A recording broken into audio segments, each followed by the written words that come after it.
Bonjour à toutes et à tous, bienvenue dans Tribune et Podium, le podcast pour vivre les émotions du sport.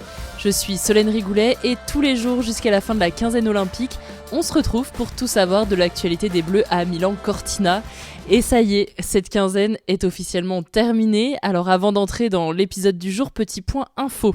Demain, tu pourras redécouvrir l'histoire de Lou Jean Monod dans Tribune et Podium. C'est la première athlète à avoir témoigné à mon micro. Elle revient sur le Festival olympique de la jeunesse dans lequel elle a été chercher sa première victoire. Celle qui compte, celle qui l'a mise dans une autre dimension du biathlon français.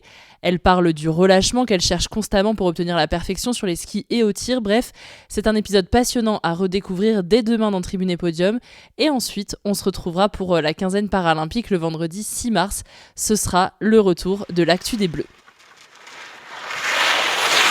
Hier, il y avait encore quelques épreuves. Nos derniers Français en lice étaient les fondeuses pour le 50 km classique. C'est la première fois que les filles devaient faire cette distance en compétition. Auparavant, l'épreuve était de 30 km.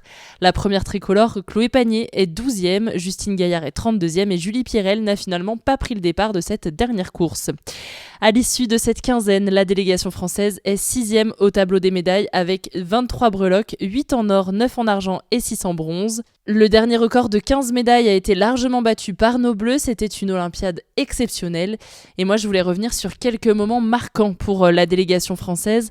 En premier, le triplé gagnant pour les relais en biathlon. C'est la première fois que la France réussit à décrocher le titre olympique sur le relais masculin, mais aussi que les biathlètes arrivent à cumuler ça avec le relais mixte et le relais féminin, ce qui montre déjà la domination des Français dans la discipline, mais surtout, ces 3 courses et 3 titres étaient le lieu d'émotions folles avec des relais ratés. La France s'est retrouvée en chasse-patate à l'arrière de la course et finalement, comme s'il en fallait plus pour les faire sombrer, ils ont toujours réussi à relever la barre. Sur 11 courses olympiques, le biathlon français, c'est quand même 13 médailles du grand art, tout simplement. L'autre moment fort, c'est le bronze pour moi de Perrine Lafont. Alors bien sûr, elle venait pour une autre couleur, mais au vu de la compétition, c'était inespéré qu'elle décroche cette médaille-là. Pour moi, pour le public, elle vaut tout l'or du monde parce que oui, Perrine ne pensait pas se qualifier en finale après ses premiers runs. Elle passe miraculeusement sur le fil, mais en finale, son run n'est pas plus glorieux. Elle se décompose une fois en bas, en attendant que toutes ses adversaires passent. Et finalement, la dernière à s'élancer sort de la piste, inespéré, inattendu, et là, l'explosion pour Perrine.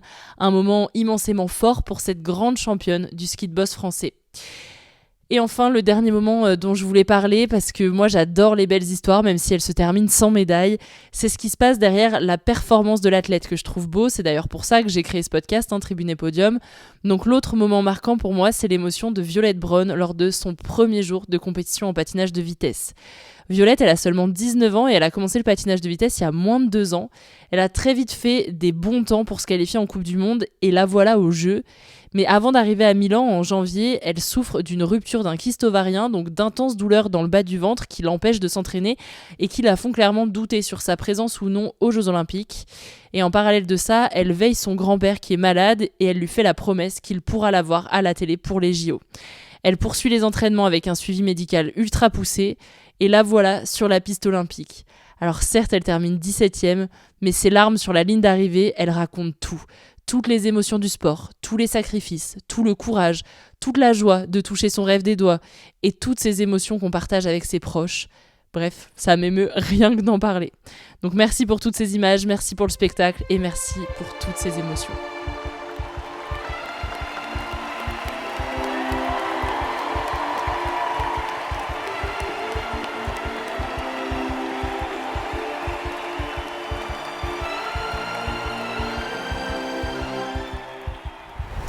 Rapide retour sur la cérémonie de clôture hier soir, que dire à part que le spectacle d'hier est clairement ce que j'aurais attendu pour la cérémonie d'ouverture en Italie, un mélange de musique rythmée avec les plus grands tubes italiens et des réarrangements qui montrent l'expertise musicale du pays.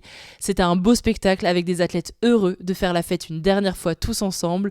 Lou Jean Monod et Mathis Desloges ont fièrement défilé avec le drapeau français, le relais a été passé. Rendez-vous dans les Alpes 2030 pour les prochains Jeux d'hiver. Nos athlètes olympiques ont même eu droit à leur tableau au moment de la passation. Bref, mon chauvinisme était ravi. Et pour ce qui est de faire la fête une dernière fois, tu peux toi aussi célébrer nos athlètes. Un immense Club France est installé à Albertville dans la Halle Olympique. C'est aujourd'hui et seulement aujourd'hui. Ouverture des portes à 16h45, début du spectacle à 17h. Tu pourras célébrer les médaillés, mais pas que. Une passation va être faite avec l'équipe de France paralympique pour qui la compétition va démarrer dans 2 semaines. Le drapeau olympique va reprendre de la hauteur sur le mât olympique d'Albertville et les allumeurs de rêve ont prévu toute une scénographie lumineuse retraçant l'histoire des Jeux d'hiver en France. Chamonix 1924, Grenoble 1968, Albertville 1992 et Alpes 2030. Tu pourras suivre tout ça en direct sur France Télévisions si jamais Albertville c'est un peu loin. Il est temps pour nous de se dire au revoir. Merci d'avoir suivi tous les jours l'actualité des Bleus sur Tribune et Podium. On se retrouve toutes les semaines pour des témoignages d'athlètes et je te dis du coup à demain avec le témoignage de Lou. Ciao!